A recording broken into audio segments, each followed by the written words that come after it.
역사의 긴 터널 어둠의 시간들 이제 마치고 나온 것 같습니다. 이제 끝남이 아니라 나라를 위하여 더 많이 기도하시는 교회가 되어졌으면 좋겠습니다. 어제는 저기 광화문에 태극기 부대 집회하는 걸 한 2시간 동안 계속 지켜보고 있었거든요. 유튜브로. 재밌더라고요.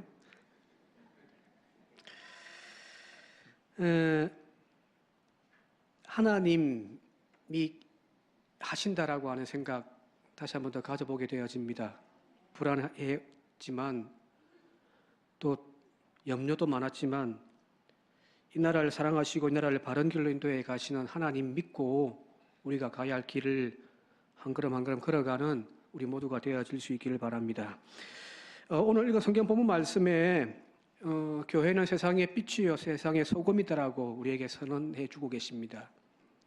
이 주님의 말씀을 통해서 점점 어두워지고 타락해가는 세상을 향하여 빛이요 소금으로서의 교회가 세상을 변화시켜야 된다라고 하는 그 사명감들 우리는 가슴에 품게 되어지죠.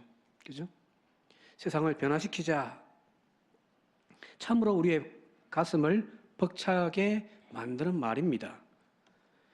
자, 그런데 과연 교회가 세상을 변화시킬 수 있을까요?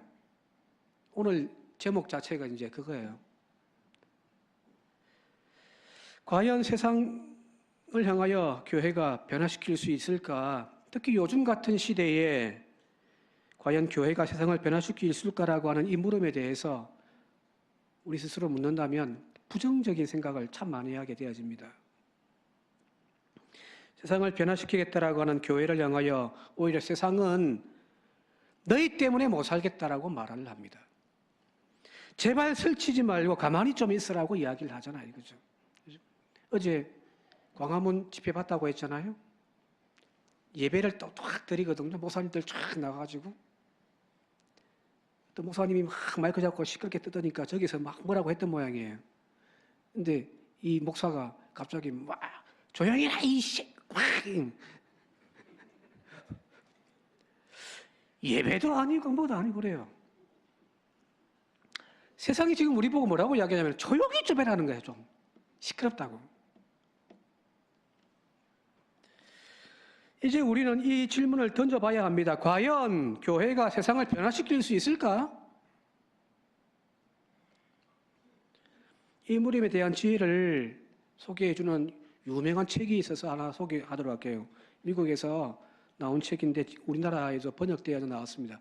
2011년도가 아마 쓰여진 책인데 데이비슨 헌터라고 하는 신학 교수가 적었던 책입니다. 교회는 어떻게 세상을 변화시키는가. 여기 우리말로 번역되어진 책의 제목만 보게 되어지면은 어떻게 교회가 세상을 변화시킬 수 있는 방법이 뭔가, 전략이 뭔가, 이 타락한 세상을 천국으로 만드는 노하우, 비법이 뭘까를 소개해주는 책처럼 보여지죠. 그죠? 그죠? 그러니까, how라고 이렇게 우리는 생각을 하고 있습니다. 그런데 여기 영문의 책에 보게 되어지면은, 영문 아까 보셨습니다만은 똑같은 책이에요. 근데 그 영문에는 how가 없습니다. 어떻게 방법에 대한, 전략에 대한 그 이야기가 아니라는 겁니다. 우리가 생각하는 것처럼 세상을 변화시키기 위한 전략, 방법을 제시해주는 그런 책이 아니라 오히려 다른 의미를 우리에게 던져주고 있는 거예요. 교회가 세상을 변화시킬 수 있다고? 이런 의미로 이 책을 적은 거예요. 이 책이 말하고자 하는 바는 교회가 세상을 변화시켜 보겠다라고 하는 그 의욕, 그 자체를 한번 지금쯤은 되돌아보고 반성하자는 이야기입니다. 자, 무슨 말이냐면 쉽게 말씀드릴게요. 예를 들어서요. 여러분 가정에서 아내가 남편이 아내에게 지금 마음에 안 들어요. 꼴 보기 싫어 죽겠어요. 저 행동이. 그래서 한번 그 상대를 변화시켜 보겠다고 마음먹기 시작하면은 여러분 변화되는가요? 그토록 불만이었던 남편의 태도와 행동을 변화시켜 보겠다고 굳게 마음먹고 한번 덤벼들면은 상대가 꼬리 확 내리고 변화되던가요? 마찬가지로 부모가 사춘기 자녀를 한번 변화시켜 보겠다고 굳게 마음먹고 한다고 한번 가정해 보십시오. 오늘은 내가 저놈의 버릇을 고쳐놔야 되겠다고. 그렇게 마음먹고 자식을 지시하고 가르치고 훈계하고 하면 과연 그 문제에 있던 아이가 반성하고 자기 행동을 고치고 변화되려고 노력하던가요? 아니래요. 대부분의 가정에서 그런 마음 먹고 한번 시도라고 한다고 하면은 곧바로 그 가정의 평안이 깨어지잖아요. 그때부터 가정이 힘들어지고요. 관계성이 더욱 깊은 금이 가기 시작합니다. 사실 이거는 다 경험해봐서 다 아시는 거잖아요. 그죠? 사람이 사람을 변화시키겠다라고 하는 그 자체가 본래 그런 것입니다.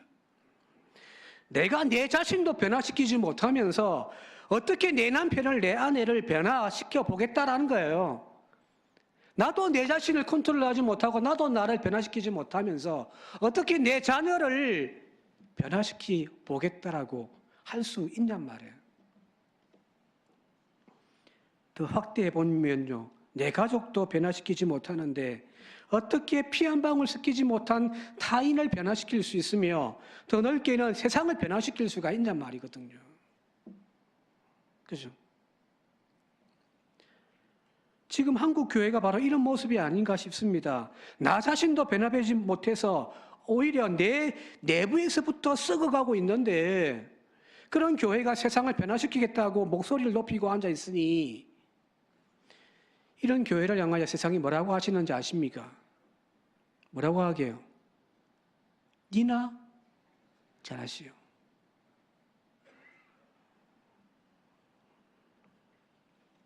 과연 세상을 변화시킬 수 있냐 말이거든요. 그죠? 이런 주제로 오늘 본문 말씀 너무너무 잘 알고 있는 말씀이에요. 이 말씀을 다시 한 번 더 들여다보면 조금 다르게 보일 거예요. 13절 말씀 같이 한번 읽어볼게요. 13절 시작. 너희는 세상의 소금이니 소금이 만일 그 맛을 잃으면 무엇으로 짜게 하리요? 후에는 아무 쓸데없어 다만 밖에 버려져 사람에게 밟힐 뿐이니라.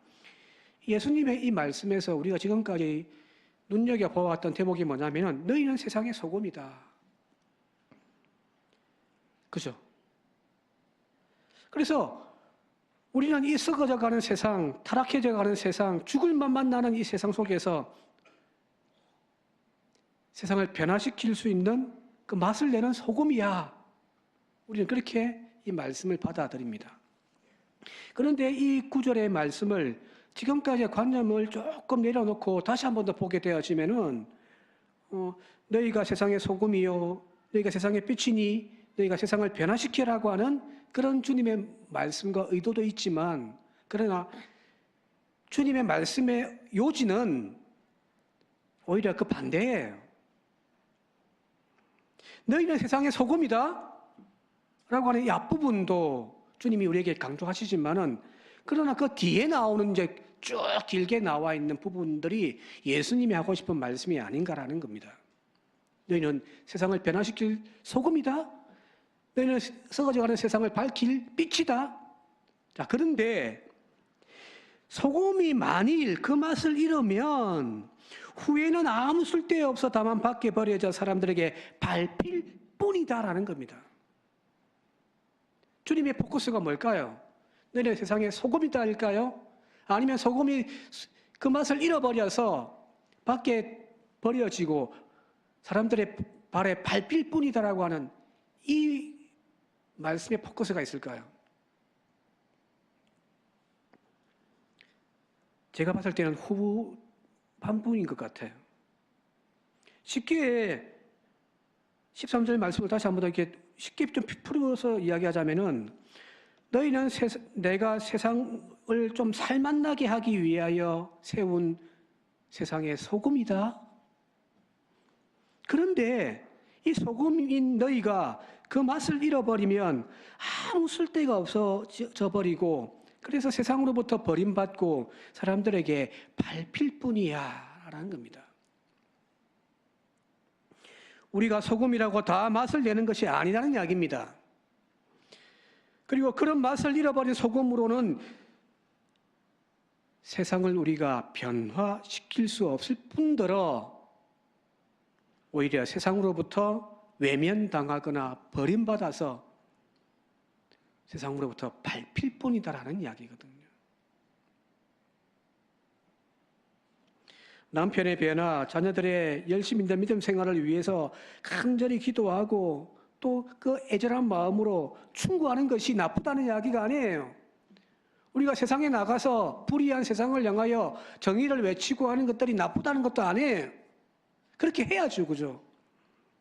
그러나 먼저 우리 안에 세상이 매혹당할 만큼 소금의 고유의 그 맛을 가지고 있냐를 지금 주님은 우리에게 먼저 물으시는 거거든요. 네 남편이 너를 바라보고서 예수 믿고 싶어지는 그 매혹적인 맛이 있냔 말이에요. 그 자식이 그 부모의 신앙생활 그 살아가는 모습 보고서 공경하여 허리를 숙이며 어떤 말씀이든지 내가 부모님의 말씀을 따르겠습니다라고 하는 그 맛을 가지고 있냐라는 거예요. 이게 없는데 어떻게 자녀를 변화시키고 어떻게 남편을 변화시키고 어떻게 세상을 변화시킬 수 있냐는 거거든요. 그죠? 그 맛을 잃어버린 소금으로는 어떻게든 가정을 변화시키고 세상을 변화시킬 수가 없다는 이야기입니다. 앞서 소개했던 교회는 어떻게 세상을 변화시키는가에 그 헌트라고 하는 이 분이 그 책에서 하고자 했던 이야기가 그거예요. 미국 사회가 원래 기독교 신앙에서 출발되어진 국가잖아요, 그죠? 그런데 여기저기 여러 이민들이 와가지고 이제 혼합되어진 민족이 되어지고 혼합되어진 종교가 되어져 버린 거예요.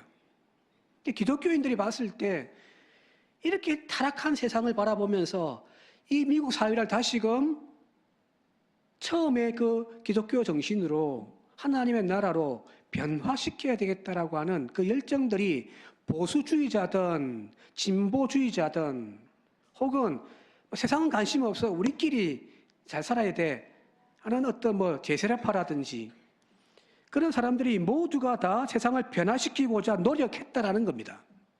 그런데 결과적으로는요, 미국 사회가 그 기독교인들이 외치듯이 변화되어졌을까요? 이 헌트가 이야기하는 이야기는 그거예요. 이 책에서 안 되더라, 실패했다라는 겁니다. 대표적으로 19세기, 20세기에 이루어졌던 금주운동, 이 기독교에서부터 시작되어진 거예요. 하도 세상에 술을 처먹고 막 난리를 치니까 금주운동을 기독교 중심으로 시작했습니다. 실패. 20세기에 들어와가지고는 기독교 우파에서 미국에서 그렇게 떠들었던 것이 무엇이냐면은 동성애 반대, 낙태 반대, 포르노 합법화 저지 운동, 이런 문화 변혁을 위해서 기독교가 적극적으로 앞섰습니다. 지금 우리나라에서 하고 있는 것이 이미 30, 40년 전에 미국에서 이미 다 했던 것들이에요. 지금 우리는 이제 막 시작이지만 이런 문화 대변화 운동이 기독교 중심으로 이루어졌는데 성공했을까요? 실패했습니다.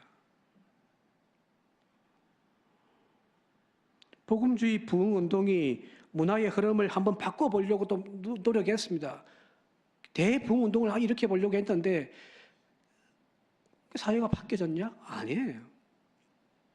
오히려 경건한 청교도들이 세웠던 기독교 학교들이 오히려 세속화의 중심으로 오히려 변화되어지는 일들이 미국 사회에서 일어나 버렸습니다.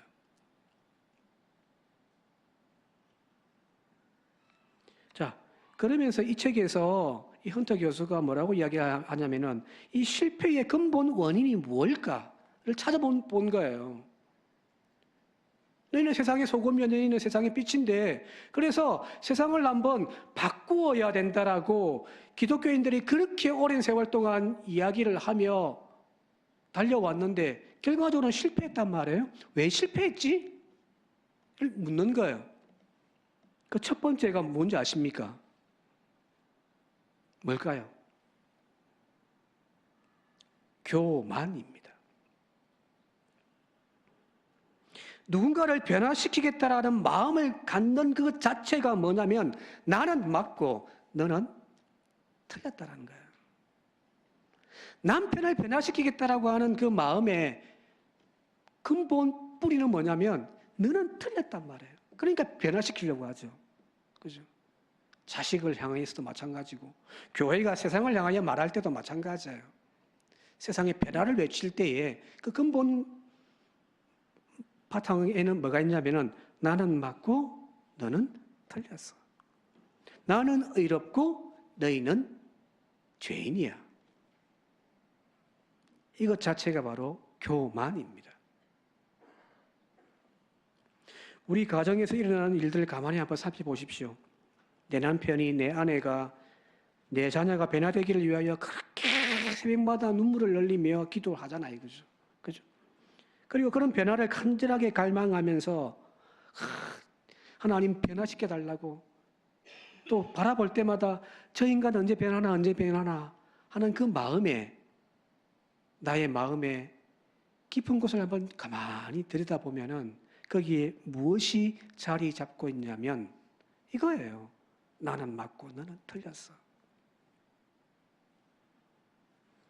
상대가 틀렸다고 생각합니다. 나는 이렇게 노력하고 있는데 저 사람들이 따라주지 않는다라고 하는 생각들, 상대가 내 마음 같지 않기 때문에 오는 갈등 때문에 우리는 괴로워하고 있잖아요. 그죠? 그죠? 거기 교만이라는 겁니다.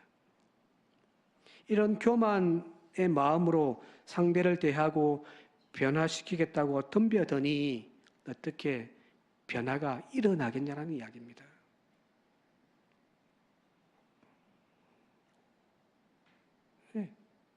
이 교만한 생각부터 내 스스로 먼저 깨부수지 않으면은 첫날 만날 눈물 흘리며 기도한다고 여러분들 되지 않습니다. 저희 어머니가 기도를 많이 하시는 분이거든요. 하루에 딱 정해진 시간 3번씩 딱 기도하십니다. 제가 그 기도 덕분에 제가 목회를 하고 있다고 생각할 때가 많습니다. 그런데 저희 어머니가 그렇게 아버지를 위해서 기도를 많이 하시는데 근데 두 분을 딱 붙여놓으면은 난리입니다, 난리.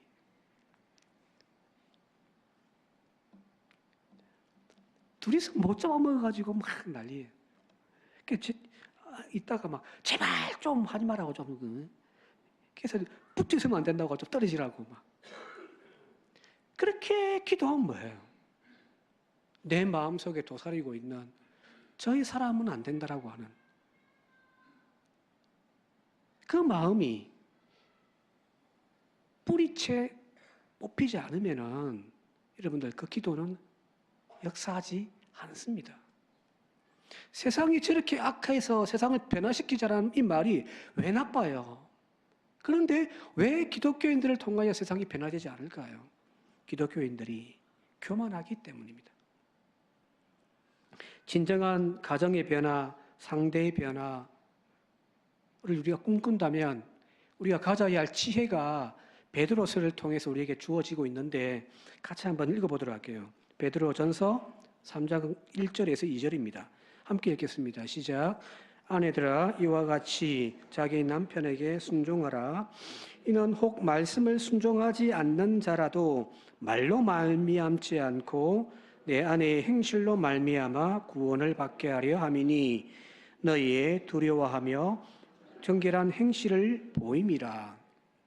여기서 말하는 아내들아라고 해서 아내들만을 위한 가르침은 아니에요. 우리 모두를 향한 충고일까요?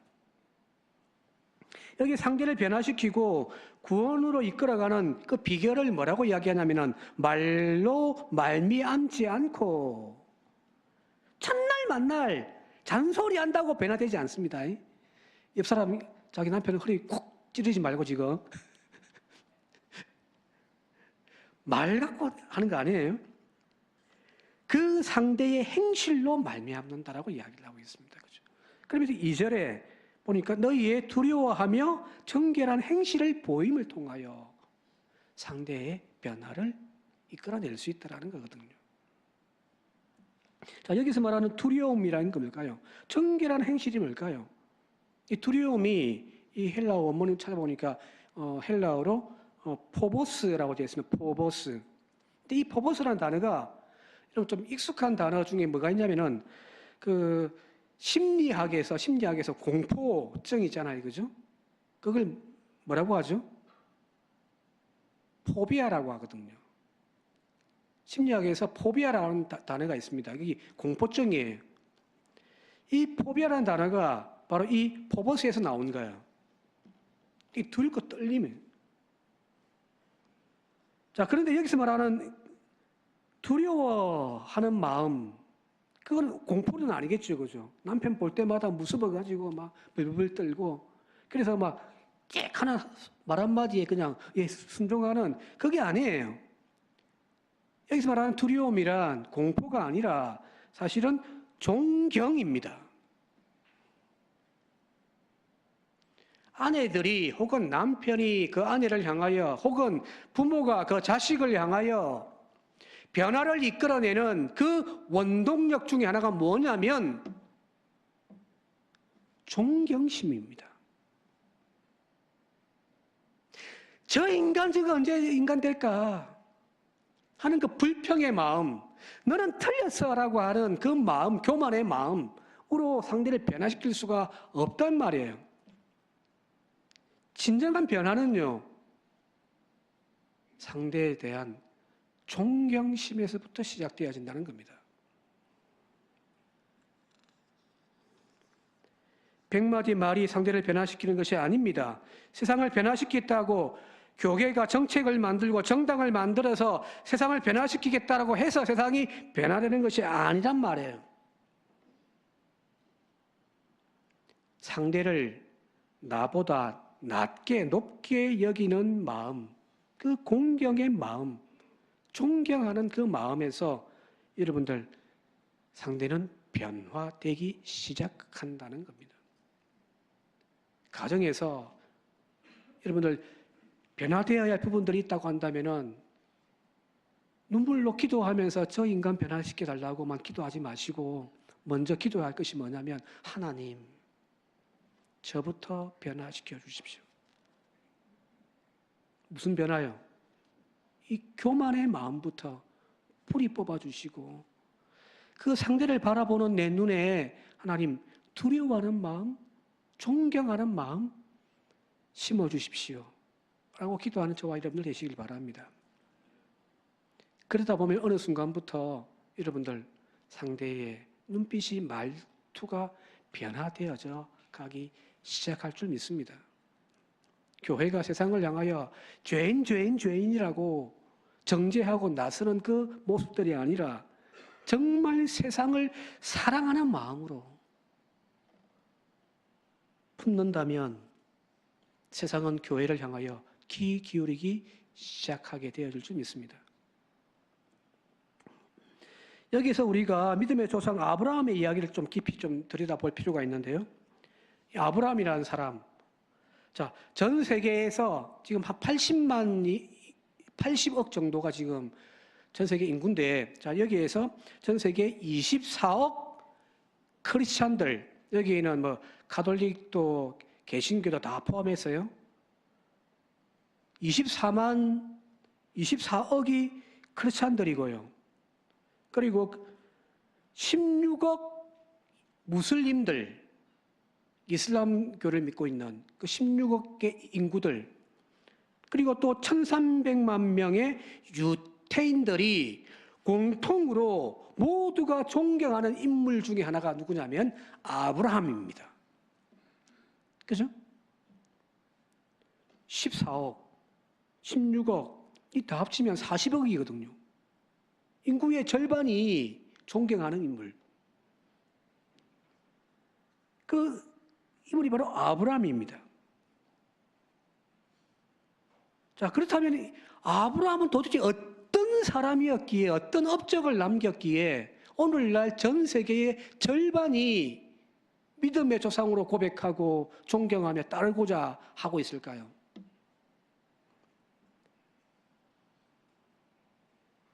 자, 영국의 유태교, 유대인들의 공동체의 그 최고의 랍비인 사람인데, 조나던, 좀 발음이 좀 이상해서 섹스이긴 한데 그 섹스가 아니에요. 오해하지 마시고요.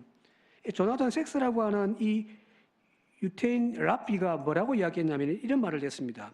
아브라함은 제국을 다스리지 않았으며 군대를 지휘하거나 영토를 정복하거나 기적을 행하거나 예언을 선포하지 않았다. 그죠? 뭐 아브라함이 그 롯을 구하기 위해서 한번 전쟁한 적은 있지만 아브라함이 뭐 전쟁을 해서 영토를 넓히 차지고 하게 했습니까? 아니요.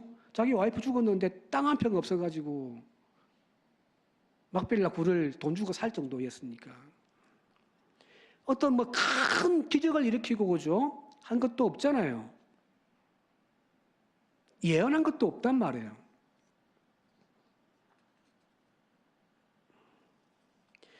오늘날 한국의 보수 개신교회가 목에 핏대를 세우면서 동성애 반대를 외쳤던 것 같이 소돔과 고모라 같은 그 타락한 도시를 향하여 이 썩을 것들 너희들은 그렇게 살면 안 돼라고 단 한마디도 아브라함은 이야기하지 않았습니다.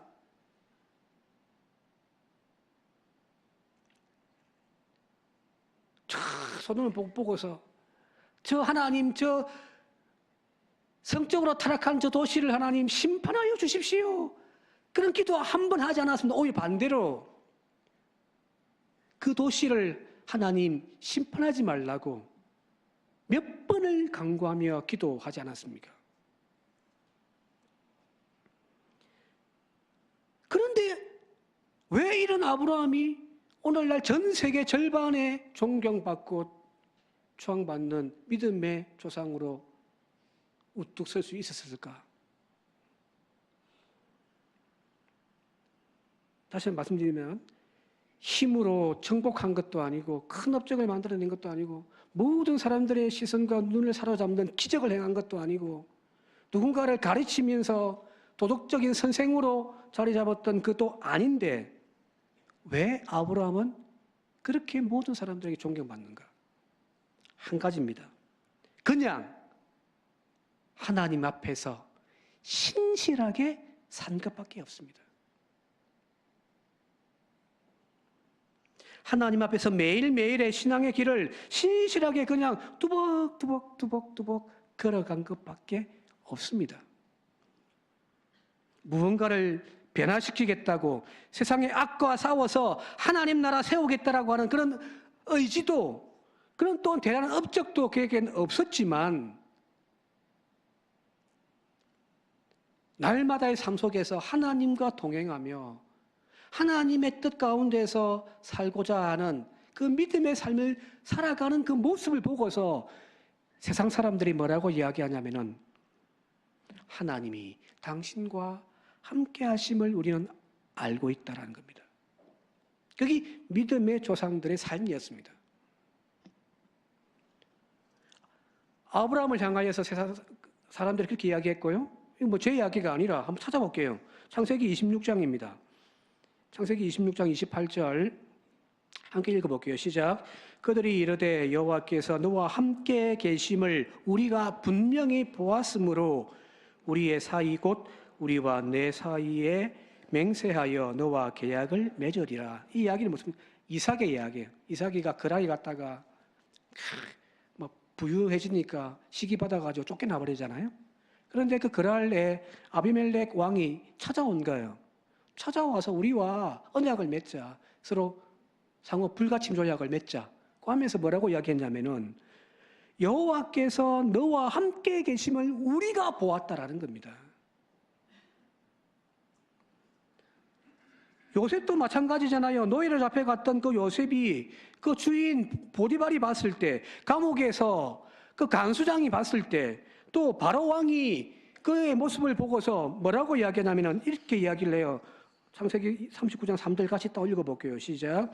그의 주인이 여호와께서 그와 함께 하심을 보며 또 여호와께서 그의 범사에 형통하게 하심을 보았더라는 겁니다. 그렇죠? 뭔가 세상을 향하여서 너희들이 이렇게 살아야 되라고 하면서 막 선생질하지 않았습니다. 그런데 그 세상 사람들이 봤을 때 신실하게 하나님의 믿음 안에서 소망 가운데서 살아가는 그 모습을 보니까 하나님이 보여지더라는 거고요. 그 삶의 모습 속에서 세상 사람들이 허리를 숙이더라는 이야기거든요.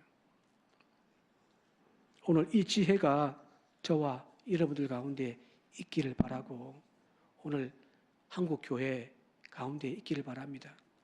말씀 이제 정리하면 마치도록 할게요. 어떤 제도나 법을 바꾸고 힘을 키워서 정치화를 만들어내어서 우리가 세상을 변화시키는 것이 아닙니다. 하나님의 자녀로서 세상과 구별되어진 거룩함의 그 정결한 삶을 그냥 말없이 겸손하게 살아갈 때에 세상은 오늘 우리에게서 하나님의 나라를 보게 되어질 것이고요. 우리도 그렇게 살고 싶다라고 하는 고백이 나오게 되어질 줄 믿습니다. 자, 문제는 이런 삶을 살기가 참 힘들다는 겁니다. 실망스러울 때도 있고요. 우리의 마음을 뒤집어 놓는 순간도 있을 겁니다. 진짜 그렇잖아요. 말씀대로 한번 살아보겠다. 그런데 자꾸 넘어져요. 이때 필요한 것이 무엇이냐면 바로 인내입니다. 변화 역사를 내가 만들어 나가는 것이 아니라 하나님이 만들어 나가시기 때문에 오늘 우리는 또 참고 인내하면서 여전히 하나님 바라보면서 세상이 우리를 보고 변화되어질 수 있도록 믿음의 길 뚜벅뚜벅 걸어가는 저와 여러분들 되시기를 주님의 이름으로 축원드립니다. 함께 기도드리겠습니다. 고마우신 아버지 하나님, 세상을 변화시키겠다고 야단법석인 오늘 한국교회 또 가정 안에서는 제대로 좀 신앙생활을 해라고 잔소리만 늘어나는 오늘 우리들의 모습 속에 필요한 지혜가 무엇인지 말씀을 통하여 가르침 받습니다. 주님, 머리에서 가슴으로, 가슴에서 행동으로 옮겨지는 우리의 믿음 되게 하여 주옵소서. 예수님 이름으로 간절히 기도드리옵나이다. 아멘.